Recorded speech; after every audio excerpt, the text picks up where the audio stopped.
Fala, querido aluno, tudo bem com você? Você sabe, hein? Tocou a vinheta, a chave do Enem está no ar. E eu trago boas notícias.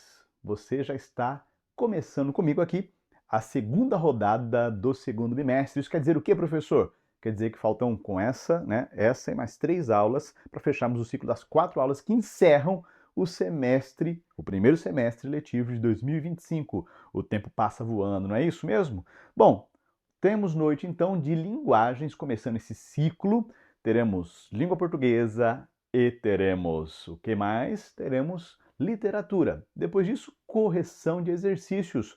Não sai daí. Ah, e lembrando também, hoje tem chave de ouro, aquelas dicas maravilhosas do professor Tuts para você mandar bem no Enem. E não se esqueça que está aberta a inscrição para o Enem. E ela passa assim, olha, voando, voando, voando. Fique atento às datas lá no site do INEP para que você não perca, caso você queira fazer, já valendo ou testando, treineiro, enfim, você está dentro do Enem, então vai lá e não perca a data. Não se esqueça também da data de pagamento, não basta fazer inscrição, você precisa também pagar o boleto para consolidar a inscrição. Se perder a data, aí somente o ano que vem. Então, tá preparado, tá preparada, já pegou ali o seu material, lembrando que as aulas são baseadas no conteúdo da apostila da CPB. O professor, inclusive, no começo da aula sempre dá dica qual é o tópico e qual é a unidade que nós vamos estudar. Pegou? Tá sentado? Anota tudo, pega água, pega um suquinho, pipoca, senta aí. E lembrando que aqui você pode ver o nosso playlist do Chave do Enem no canal da Educação Adventista Brasil. Sem mais demoras, então, vamos para a aula e depois eu volto para falar da correção. Então, rodou vinheta!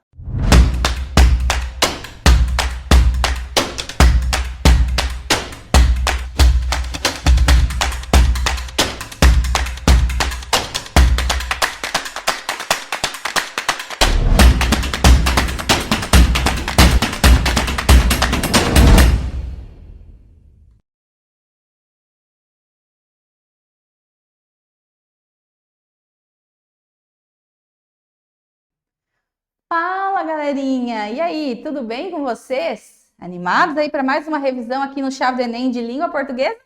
Então vem com a gente, porque essa aula de hoje nós vamos trabalhar assuntos que para alguns não é assim tão simples, para outros é um pouquinho mais fácil, né?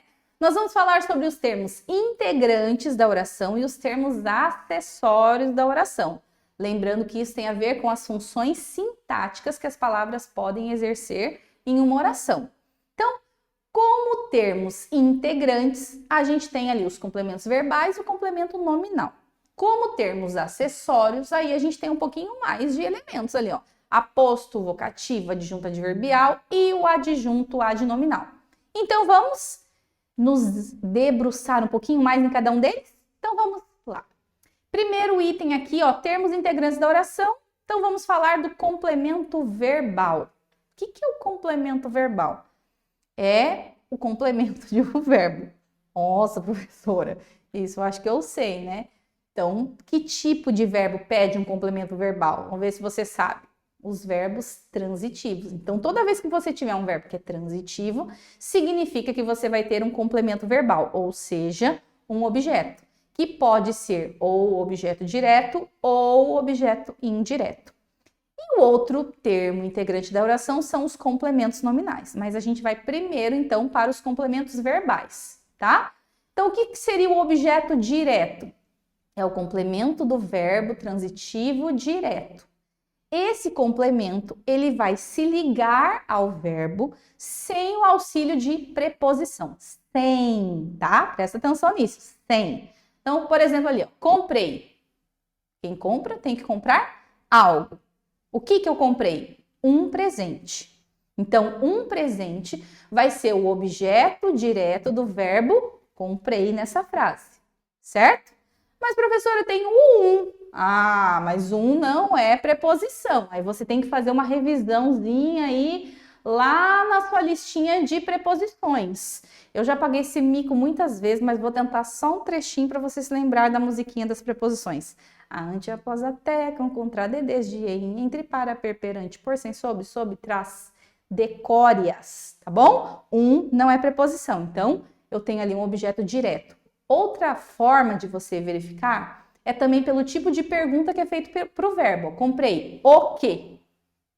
um presente. Então, sempre que a pergunta for o que ou quem, se fosse um outro verbo, eu teria um verbo transitivo direto, logo um objeto direto como complemento desse verbo, ok? Agora, o objeto indireto é o complemento do verbo transitivo indireto que vai sempre se ligar a esse verbo por meio de uma preposição. Então, olha lá, gosto do quê? De chocolate. Tá vendo que na pergunta eu já tenho uma preposição? Esse do é uma preposição junto com o artigo. Quem gosta, gosta de alguma coisa, certo? Então, eu tenho um verbo transitivo indireto. Deixa eu enfatizar bem esse in para ninguém confundir com o outro. E, consequentemente, um objeto indireto, ok?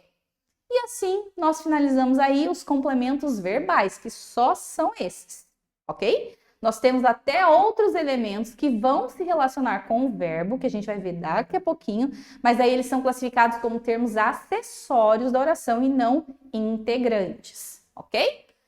Agora, o complemento nominal, ele também é um termo integrante da oração. O que isso significa? Que ele é indispensável a algum nome. E quando a gente fala em nome no estudo sintático da língua portuguesa, eu não estou falando só de nome de pessoas, eu estou falando de substantivos, de forma geral, de adjetivos ou de alguns advérbios, tá? Então, eu coloquei ali, ó, 3 exemplos com complementos nominais de nomes diferentes, como você pode ver. Então, por exemplo, o amor à natureza é essencial. Esse à natureza, ó, ele se relaciona à palavra amor. Quem tem amor a algo. Então, à natureza. Então, esse à natureza vai ser o complemento nominal, que se relaciona com o nome amor, que neste caso é um substantivo, tá? Mas os complementos nominais, eles não se relacionam somente com os substantivos, ele também pode se relacionar com adjetivos, que é o exemplo que vem embaixo. Olha ali, ó. Ele é atencioso com a mãe. Esse com a mãe é complemento nominal da palavra atencioso. E atencioso agora é que tipo de palavra? É um adjetivo, uma característica, né? Então, ali a gente tem um adjetivo se relacionando, quer dizer, um complemento nominal se relacionando com um adjetivo, tá? E, como você pode ver ali no enunciado ali da explicação de complemento nominal, o complemento nominal também pode se referir a um advérbio, que é o nosso terceiro exemplo, ó. Fique perto de mim. Esse de mim, ele está relacionado à palavra perto. Perto de quem? De mim. Tá vendo? Como ele se relaciona com perto. E perto é que tipo de palavra? É um advérbio, tá? Coloquei aí como se fosse um post-it, ó, de uma coisa que é importante, tá bom? O complemento nominal, então, para você não se esquecer, ele é indispensável. Ele vai sempre vir com uma preposição no início. Olha lá, a natureza, quando eu tenho a crase, que não é assim que a gente deveria dizer, na verdade, né? Mas todo mundo entende desse jeito. Então, esse a com acento grave a gente chama de crase, né? É a junção de uma preposição a com um artigo a. Então, ali tem uma preposição. Quando eu digo atencioso com a mãe, ó, tá vendo que esse complemento começa com uma preposição, a preposição com. E no de baixo, o complemento nominal de mim, ele também é iniciado por uma preposição, que é a preposição de, tá? Então, isso é característica marcante. Todo complemento nominal vai começar com preposição, não se esqueça, tá? Ele pode se referir a adjetivos e advérbios, isso é diferente dos adjuntos adnominais, que também vão se referir a algum tipo de nome, tá? Então, isso é importante para você diferenciar complemento nominal e adjunto adnominal. E uma situação a mais difícil de todas em relação à diferença entre complemento nominal e adjunto adnominal é quando você tem uma palavra que você precisa identificar, que nesse caso seria ao pai. O que esse ao pai é? Ó, ele se refere à palavra gratidão. Tá? Para alguns, talvez alguns digam assim, ah, professora, mas é claro que a palavra gratidão aí nesse contexto pede um complemento.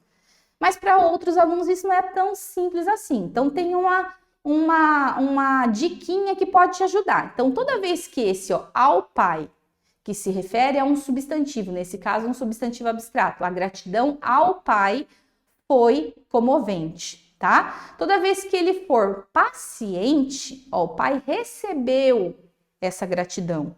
Não foi ele que fez essa ação, ele recebeu.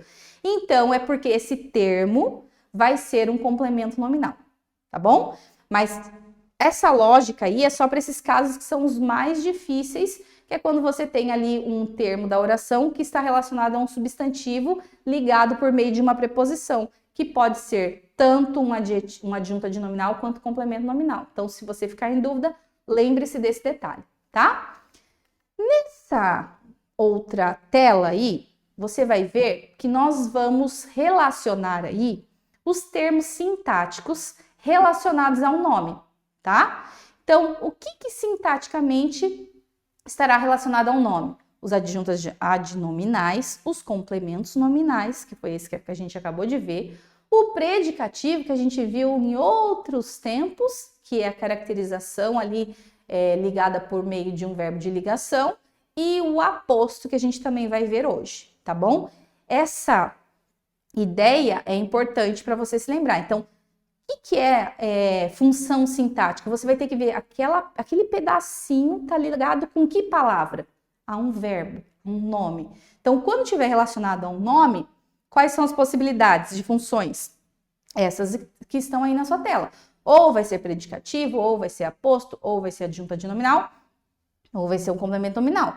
Aí você parte pelas premissas básicas. Por exemplo, complemento é um termo indispensável. O adjunta de nominal, não, né? Aí você vai, obviamente, estudar as diferenças de cada um deles, tá bom?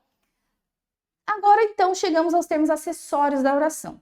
Quais são eles, né? Então, a gente tem como termos acessórios, o que seria isso? São termos que não são essenciais e que eles enriquecem ali a palavra que ele vai se referir, ao núcleo que ele vai se referir, né?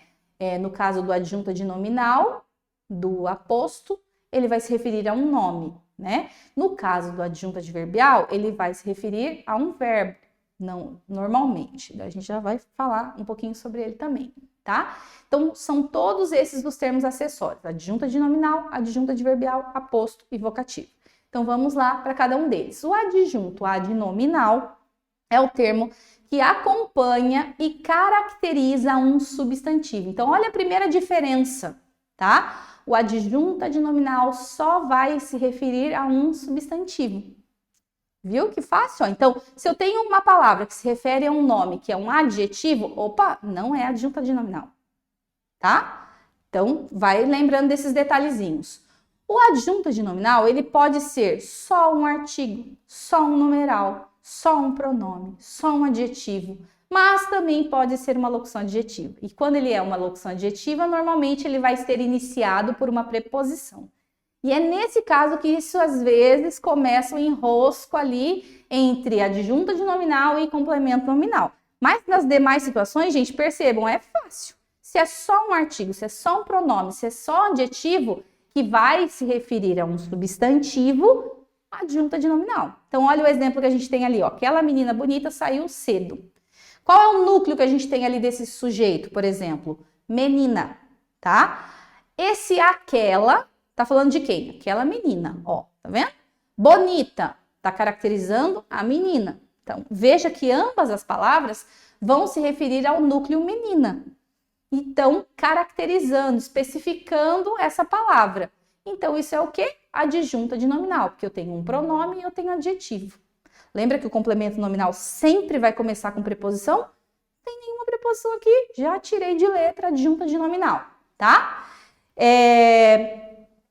O adjunta de nominal não é essencial, então só voltando ali para as nossas dicas, só se relaciona a um substantivo ou concreto ou abstrato. E quando você tiver essa situaçãozinha mais difícil, né? Então, por exemplo, ali, a gratidão do filho foi comovente. E agora, professor? Como que eu vou diferenciar esse do filho aí? Que também vai se referir à palavra gratidão. É muito parecido com o outro, olha lá, ó. Gratidão ao pai foi comovente. A gratidão do filho foi comovente. Como que eu vou diferenciar agora? As duas começam com preposição, as duas vão se referir a um substantivo abstrato. Então, olha a dica lá. Quando esse elemento, que eu preciso saber se é complemento ou se é adjunto, que nesse caso é um adjunto, então presta bem atenção, tá? É um adjunto adnominal, tá? Quando isso tiver função agente na frase, então é porque esse elemento vai ser um adjunto adnominal, tá bom? Então, ó, a gratidão do filho foi comovente. Quem que teve gratidão? Foi o próprio filho, tá? Então, nós temos ali um adjunto adnominal. Bom, mas essa complicaçãozinha aí é só nessa situação. Nas outras, lembra dos detalhezinhos que são bem diferentes do complemento e do adjunto, tá bom? O adjunto adverbial, que é um outro termo acessório, ele é um termo que modifica o verbo, normalmente, mas ele também pode se referir a um adjetivo ou ao próprio advérbio. Então, olhem aí os exemplos, ó. Ela não chegou. O que esse não está fazendo? Ele está negando a ação, ó, não chegou, tá? Se eu dissesse ela chegou, tem o mesmo sentido de dizer ela não chegou? Não, então porque mudou o sentido ali do verbo nessa frase. Agora, ela é muito bonita. Esse muito é um advérbio de intensidade e vai se referir a um adjetivo, ó, tá? E ela chegou muito cedo. Eu tenho ali dois advérbios, o muito e o cedo. O muito de intensidade e o cedo de tempo. Mas esse muito está intensificando o advérbio cedo. Então, o adjunto adverbial também pode se referir a outro advérbio. Trocando em miúdos, então vamos lá. O que é o adjunto adverbial? Você já estudou os advérbios, não já, criatura? Então, adjunto adverbial nada mais são do que os advérbios. Só que o nome advérbio é uma função morfológica. O nome adjunto adverbial é o nome que a gente dá para a função sintática dos advérbios. É isso, tá? E aí, assim como os advérbios, eles também vão trazer circunstâncias ou ao verbo, ou ao adjetivo, ou ao advérbio. Então, circunstâncias de tempo, de lugar, de modo, de causa, de finalidade, assim como você vai ver nesses exemplos agora, ó.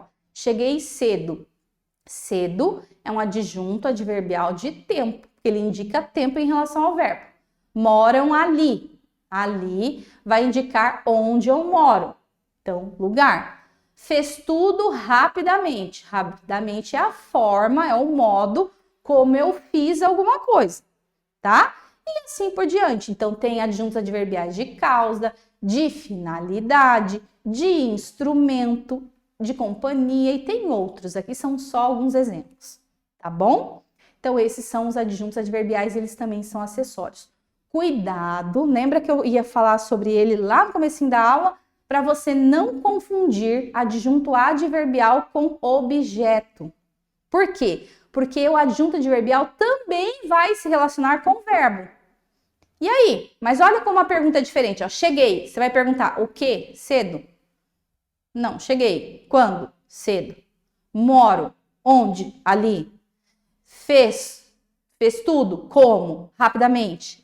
Tá vendo que as perguntas são outras que eu vou fazer para o verbo?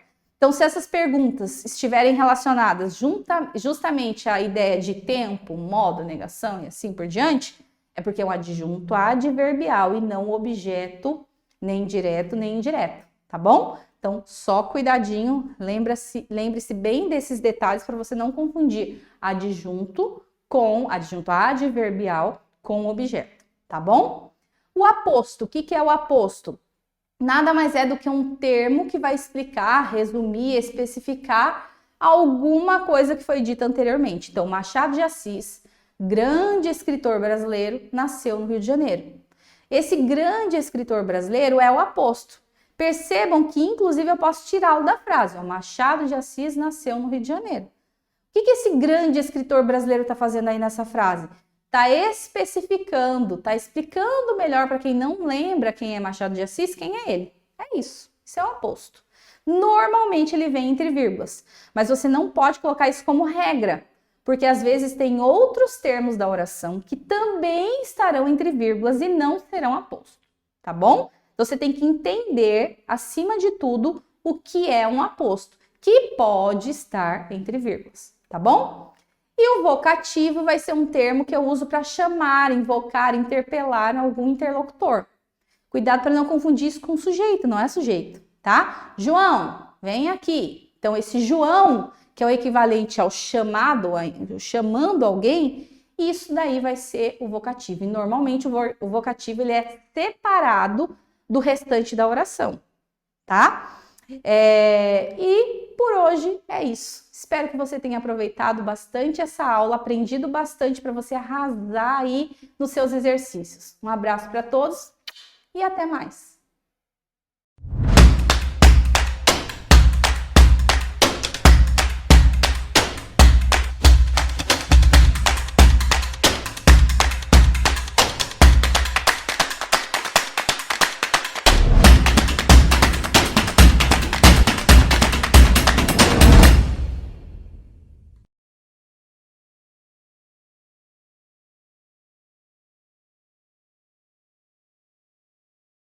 Olá, queridos, tudo bem? Vamos para o nosso módulo 2 da apostila? E sobre o que falaremos hoje? Naturalismo, gente. Naturalismo, um olhar cientificista da literatura sobre a sociedade. Então vamos lá, vem comigo. Olha só, lembre-se que a gente terminou falando de realismo, ok? Nós falamos ali, né, de Machado de Assis, falamos do Enéas de Queiroz, falamos de Machado de Assis, e agora eu tenho que pensar assim, o naturalismo, ele é uma sequência do realismo. Eu poderia dizer até que ele é uma ramificação do realismo, certo? Então, o naturalismo, ele surgiu no século XIX, estamos falando aí do, mais ou menos, né, do ano de 1881. Vale a pena lembrar, gente, que o naturalismo, como a gente está falando aí de ciência, Deus é deixado de lado. Isso dentro da literatura, dentro dessa escola literária. E claro, vamos pensar aqui que dentro da filosofia, né, dentro dos valores da educação adventista, a gente respeita, né, todas essas escolas literárias, mas não percamos de vista os nossos valores, ok? Então, para nós, Deus sempre será Deus. E aqui a gente precisa abordar, porque são assuntos de vestibulares, assuntos de Enem, e nós, como educadores, nós precisamos o quê? Contextualizá-los, informá-los, né, sobre tudo que existe. E como diz o apóstolo Paulo, de tudo nós devemos ter conhecimento, mas precisamos reter aquilo que é bom. E o que é bom é o que Deus determina para a gente. Fechou? Então vamos lá, vem comigo para o naturalismo. É uma escola literária que se propôs a quê? A explicar as ações humanas a partir do olhar científico. E esse olhar científico sobre o quê? Sobre o comportamento das pessoas, tá? Tomando um ponto de partida, como ponto de partida o quê? O grande avanço da ciência na época. Então nós estamos falando aí, né, gente? Quase final, tá? Do século XIX. Então a gente vê que a ciência, ela está, né, se multiplicando ali naquele momento. Pode ser uma estética considerada ligada à análise comportamental, e a gente vai falar sobre isso nas obras literárias que nós temos, pois ela busca justificar as ações e reações dos elementos sociais. A explicação para as atitudes humanas estava ligadas mais aos instintos do que à razão. Esse movimento artístico-literário, cuja origem está relacionada ao realismo, apresenta aspectos mais radicais, aspectos mais polêmicos sobre o comportamento humano. As experiências de vida e a influência que o meio ambiente e a hereditariedade exercem sobre o indivíduo. Então, nós vamos ver, queridos, por meio das obras literárias, por meio dos nossos escritores dessa escola aqui, naturalismo, nós vamos ver que eles exploram muito bem isso, tá? Essa experiência de vida, esse comportamento humano, a influência que essas experiências de vida, elas na verdade, elas não exercem, né? As experiências de vida, elas são resultado do meio ambiente e da hereditariedade que esse meio ambiente, essa hereditariedade exerce sobre o indivíduo, ok? Aí ela vai apresentar uma visão materialista, olha lá, visão materialista, oposta à idealização, igualzinho ao realismo, tá? Porque o realismo, ele vai trabalhar também com essa visão, né, materialista, tá? É o possuir, né? O escritor naturalista, ele escreve o romance como quem produz uma tese científica. Olha que interessante isso, porque ele quer comprovar por meio ficcional, lembrando, tá, gente? Tese científica real. Quando a gente fala do naturalismo, que esse escritor naturalista ele vai escrever um romance como quem produz uma tese científica, com o objetivo de comprovar de forma ficcional uma ideia filosófica e científica sobre o mundo. Então, ele quer comprovar essa ideia filosófica, essa ideia científica, né, sobre o mundo, sobre o ser humano, sobre a sociedade, tá? Daí a gente vai ter o quê? Um romance experimental, um romance de tese. E quem que é o cara que começa o naturalismo? É o Émile Zola, isso em 1857. Ele tem uma das obras mais conhecidas, que é a obra Germinal. Lembrando que o Émile Zola, ele não é brasileiro, tá, gente? Ele é francês, tá ok? E esta obra Germinal, ela se tornou filme em 1993. E ela vai narrar para nós a história, a vida, né, de trabalhadores numa mina de carvão na França. Não sei se é o sul ou o norte da França, não me lembro agora exatamente, tá? E a situação precária em que eles viviam e as condições terríveis como trabalhadores nessa mina de carvão. É interessante, eu gosto de pensar, né, como que Deus dirige a nossa vida. Eu tô falando de naturalismo e eu tô pensando aqui. Eu nem imaginava, gente, que eu seria professora, muito menos professora de literatura, e eu já tinha assistido o filme Germinal. E na época, esse filme mexeu tanto comigo, em sentido de ver a situação precária que aquelas pessoas trabalhavam, ok? Então, fica aí a dica para você ler essa obra Germinal do Émile Zola. Bom, os personagens dentro aí do naturalismo, né, eles reproduzem as características naturalistas. A gente está falando das obras aí do Émile Zola. E eles são determinados por seus desejos e impulsos. E as banalidades da vida são temas centrais no enredo, tá? Então, essas informações você tem aí na página 69 da sua apostila. E aqui, na página 70, eu não vou me ater às características aqui, né, comparando realismo e naturalismo, mas o que eu penso assim, que tem como ponto principal dentro do naturalismo, queridos, é essa questão de o homem ser o quê? Um produto do meio, tá? E os autores querem provar isso por meio, né, de obras ficcionais, como se eles estivessem escrevendo uma tese científica. Beleza, gente? Então, nós temos uma narrativa dinâmica. Vai ter aí, né, a influência do positivismo. Acho que isso aqui é importante, já que eu falei, né? Positivismo, determinismo, que nós temos aí essas correntes, tá? Essas correntes filosóficas que vão trabalhar justamente com essa questão aí que o homem é um produto do meio, e a gente vê muito isso dentro do naturalismo. Quem são os principais autores aí do naturalismo pelo mundo? Ali na página 73 da sua apostila, você vai ter esse acesso, mas olha, os que me chamam mais atenção aqui, tá? O Guy de Maupassant, aí nós temos Dostoiévski, esse cara é o cara, temos o Tolstói, temos o Chekhov, e aqui o que eu quero destacar é Dostoiévski e Tolstói, tá? Esses dois autores, você tem que passar por eles, ok, gente? Leiam aí.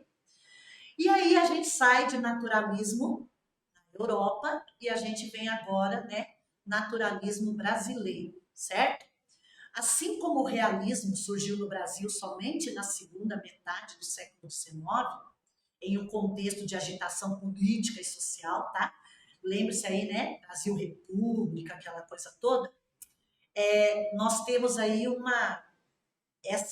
esse contexto de agitação política e social, ele é resultante da grave crise do Segundo Reinado, que culminaria com a proclamação da República no ano de 1889. Então, eu sempre digo para vocês, não tem como a gente falar de literatura sem pensar no contexto histórico do nosso país, certo? E aí, o naturalismo, ele é inaugurado aqui no Brasil com a obra O Mulato, de Aloysio de Azevedo. Essa obra, O Mulato, foi publicada em 1881 e traz como temática o preconceito racial. Então, que é um comportamento recorrente na sociedade, infelizmente. Vocês vejam que lá no quase final do século XIX, a gente tem uma obra que vai abordar sobre o preconceito racial e que, infelizmente, né, queridos, ainda é recorrente nos nossos dias. Como eu gostaria de dizer para vocês, olha, isso aqui aconteceu lá em 1881. A gente não tem mais questões de preconceito racial na nossa sociedade. Que pena, né, que eu não possa dizer isso. Então, o Mulato é uma narrativa que trata do relacionamento impossível entre Raimundo, ele é um filho bastardo de um português com uma escrava, e sua prima Ana Rosa. Então, o Raimundo com a Ana Rosa, tá? E embora eles estejam apaixonados, o Mulato, que é o Raimundo, ele sofre um preconceito muito forte. E isso faz com que aconteça, né, a felicidade ali entre as personagens, tá? Então eles não podem ser felizes em virtude disso, ou seja, vou dar isso, eles não podem ser felizes, pronto. Além do Aloysio de Azevedo, ele escreveu, Aloysio de Azevedo, eu acho que assim é referência para nós como naturalismo no Brasil. Tem muitas obras escritas, ele escreveu romances, escreveu contos, crônicas, ensaios críticos, novelas, peças teatrais, tá? Então, além dele, temos o Adolfo Ferreira Caminha, nós temos o Herculano Marques Inglês de Souza, nós temos Raul Pompeia, que também é um nome bastante relevante. Quando eu falo de Aloysio de Azevedo, de Raul Pompeia, gente, nomes que caem em vestibulares, tá? Raul Pompeia com o Ateneu, a gente já vai falar sobre isso. Aí temos Aderbal de Carvalho, Júlio César Ribeiro, Van Gaal, ou Van Gaal, né? Domingos Olímpio Braga, que é o Domingos Olímpio, e o Manuel de Oliveira Paiva. Então, queridos, falamos um pouquinho sobre o Mulato e eu quero conversar com vocês sobre o Cortiço, tá? Acredito que tendo o Mulato, mas o Cortiço ele é muito, muito cobrado aí nos vestibulares e no Enem. Então, o que é o Cortiço? O Cortiço, ele ganha vida. É como se ele fosse um personagem, certo? Por quê? Dentro do naturalismo, a gente vai ver que o individualismo ele é colocado fora. O que vai valorizar? O coletivo. Por isso que a obra, o Cortiço, o Ateneu, tá? Vejam que agora as obras elas não têm mais o título se referindo a um personagem específico, ok? Então nós temos aqui o Cortiço. O Cortiço é um lugar onde moram diversos tipos de pessoas, de diferentes profissões, e dentro da narrativa a gente vai ver que o Cortiço ele como se ele ganhasse vida.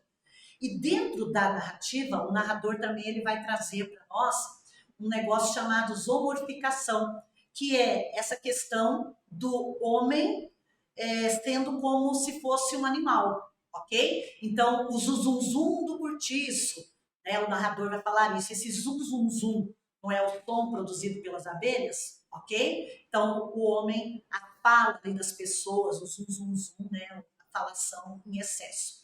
O Ateneu, que é do Raul Pompeia, ele vai trabalhar ali com uma escola, tá? E a narrativa aí tem a personagem, essa escola ela pega fogo, enfim. Depois você lê a obra aí para você ver que é bem interessante, também cobrado em vestibulares. E no Enem também já foi cobrado. E eu gosto muito de relacionar. Quando a gente vai para títulos como Cortiço, Ateneu, dá para a gente pensar também em Capitães da Areia, do escritor baiano, né? Que agora eu me esqueci do nome dele. Eu espero que você se lembre que a gente falou na aula passada, no bimestre passado. Eu sempre me esqueço, cara. Sempre me esqueço. Mas, Capitães da Areia dá para Jorge Amado. Me lembrei. Jorge Amado. Capitães da Areia de Jorge Amado. Você veja, Capitães da Areia vai contar ali a história, né, de Pedro Bala.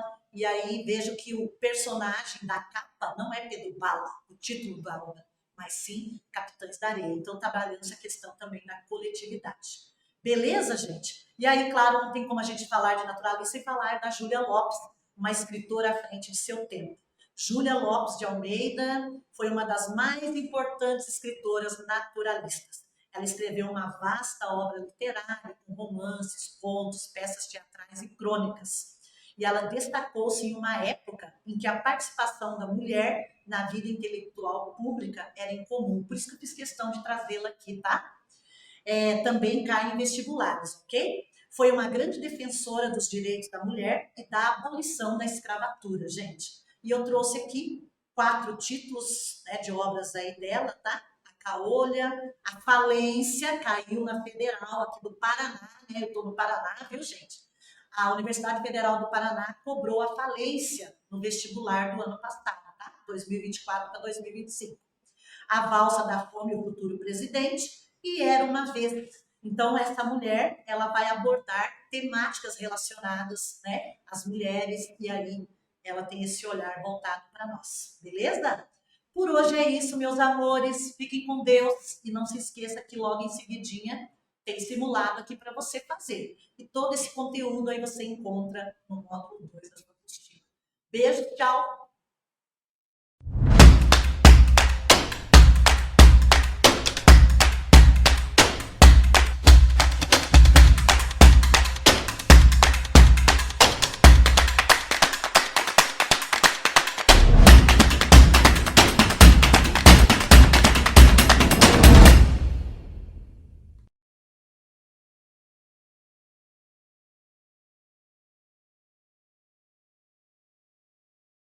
Galerinha, gostaram das aulas? Muito bem, então.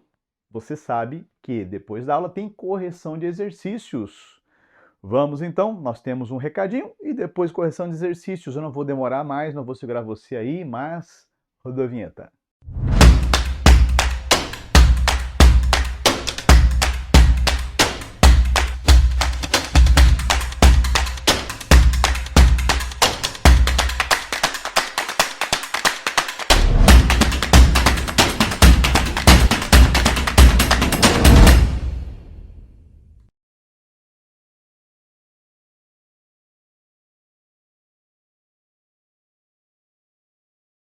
Fala aí, galerinha, tudo bem com você? É mais uma vez aqui no Chave de Ouro do Chave do Enem, o professor Tuts com você. Hoje nós vamos abordar um tema baita esbagaçador. Gente, nós vamos falar de entender a competência 1. A ideia aqui é, Tuts, como que eu faço para gabaritar a competência 1? Gente, essa é uma das competências que eu digo mais complicadas. Por quê? Porque ela não envolve apenas uma parte de conhecimento técnico. Ela tem a ver também de como que você trabalha a questão da gramática. É isso mesmo. Mas eu tenho algumas dicas importantes aqui. Vamos lá? O que a competência 1 tem? Primeiro, ela avalia a ortografia, acentuação, concordância, pontuação, clareza e correção gramatical. Então, se fosse você, eu prestaria atenção em alguns detalhes aqui, ó. Eu jamais deixaria de estudar agora, nesse momento, regência verbal e nominal, beleza? Então, fica ligado nas aulas aqui do Chave de Língua Portuguesa. Regência, nominal e verbal. Concordância verbal e nominal.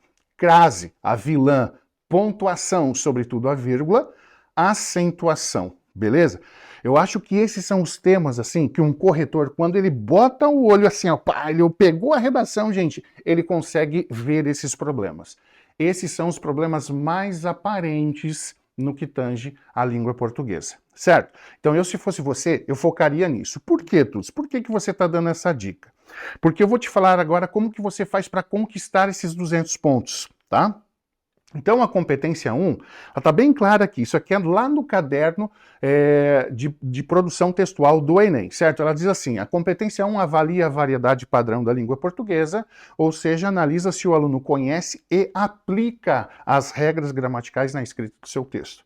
Você sabe que a prova de língua portuguesa no Enem, quando eu estou falando lá, língua portuguesa mesmo, aquelas questões de língua portuguesa que estão no primeiro dia ali, né? Literatura e língua portuguesa. Não se cobra a gramática pura. Eles deixam para cobrar a gramática aqui, na redação. Então, a competência 1, para você não zerar, ou para você gabaritar, você precisa cometer poucos erros gramaticais. Quando eu digo poucos erros gramaticais, na verdade não é o Tuts que diz, é o caderno do corretor do Enem. você pode ter até 2 desvios gramaticais. Ou seja, se você tem 2 desvios, ainda você gabarita os 200 pontos se você demonstrar complexidade na estrutura das frases. Então vamos lá, vamos entender isso aqui, porque são esses 2 pontos que o corretor vai observar. Primeiro, cometer poucos erros. Vamos lá.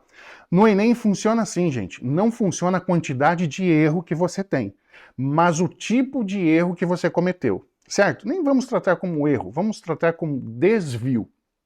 Então vamos lá. Lembra que eu falei para você que o nosso objetivo é tentar entender bem a regência verbal e nominal. Então, se você cometeu um problema, você cometeu um desvio de regência, foi um erro. Não importam quantos desvios de regência você cometeu. Você cometeu um desvio gramatical. Aí você cometeu um problema de pontuação. Você não pontuou corretamente o seu texto. Vírgulas que não deveriam ter ou onde deveria não tem a vírgula. São 2 desvios. Se não houver nenhum desvio, e se você demonstrar complexidade gramatical, o que é isso? É aquilo que você aprendeu lá nas aulas de gramática. Você fazer inversões sintáticas, ok? Você entender o que é paralelismo sintático. Então busca o foco nesses temas. Porque se você errar até 2 desvios e demonstrar por meio de inversões sintáticas dentro do seu texto, você consegue os 200 pontos, ok? Mas vamos supor que você não consiga demonstrar a complexidade gramatical, né? Você tem o hábito de escrever sempre na forma direta, ou seja, sujeito, verbo e complemento, ok? Mesmo assim, há uma chance enorme de você alcançar os 200 pontos, ok? Desde que você não cometa mais de 2 desvios na língua portuguesa, ok? O que mais a gente precisa entender? A gente precisa entender que quando estamos falando de gramática, nós temos uma coisa, nós precisamos entender a técnica e a teoria. Então eu vou deixar aqui para você dicas. Revise com atenção, leia com atenção a sua redação em voz alta e pratique com correção comentada, certo? Ler redação nesse momento é a melhor dica que o Tuts pode te dar. Valeu? A próxima aula eu vou comentar um outro critério aqui e se fosse você eu não perderia. Valeu? A gente se vê.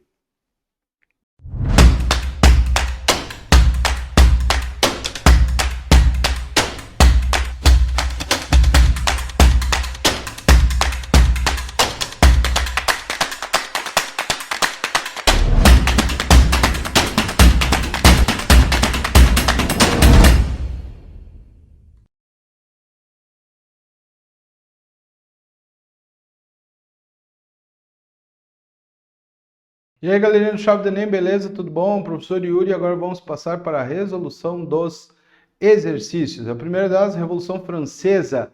A Revolução Francesa, em 1789, é reconhecidamente um marco na formação do mundo contemporâneo ocidental, caracterizada como um momento revolucionário complexo, bem complexo, e que continuou